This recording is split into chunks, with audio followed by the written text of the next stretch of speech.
it's getting a little dark here, but I'm going to respond to one last question, and that was by Cade regarding Module 33 in the Political Geography chapter. The question was about centripetal and centrifugal forces. Centripetal forces and centrifugal forces. Now, a centrifugal force, as you probably know, involves the spinning of something, and in centrifugal force, what happens is, as things spin faster and faster, the force is to be thrown out to away from the center.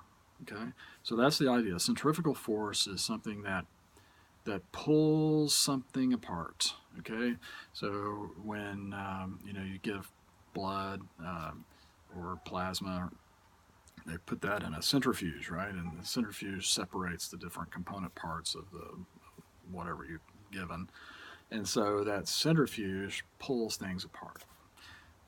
There are certain cultural features of societies that are going to be controversial, in which people are going to disagree on, even within a single nation of people, even at different scales. We're not just talking about an entire country like the United States, or a part of the United States like Oklahoma, or even Stillwater, or even a college campus, or even a dormitory, or even a family. Everybody disagrees on something, and those disagreements are those things that tend to push people apart. So we can think of many, just look at the news anywhere, anytime. The broadcast news is always talking about those things that are splitting Americans apart.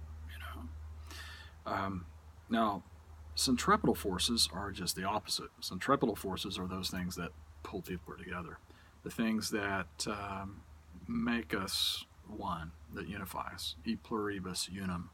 Those things that make us make us a team. Okay, so often the centripetal forces are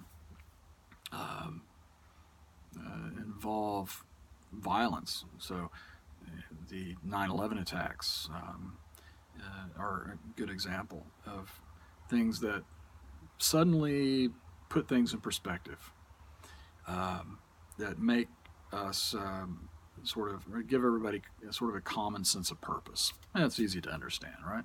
So centripetal things. The centripetal forces can include those tragic events, like the bombing of Pearl Harbor, okay? December 7th, 1941, a day that will live in infamy. Certainly pulled Americans together and allowed them to mobilize quite rapidly to begin to go into World War II. But they include other things. Centripetal forces also include those facets of our culture that we become inculcated with from the earliest part of our childhood, especially when we enter public schools, kindergarten, first grade, second grade. We start learning about our country. We take a lot of history throughout public schools in the United States. So we learn a lot about our history. We learn a lot about the values of the country that people tend to share, like freedom of speech, freedom of expression, freedom of religion, a number of other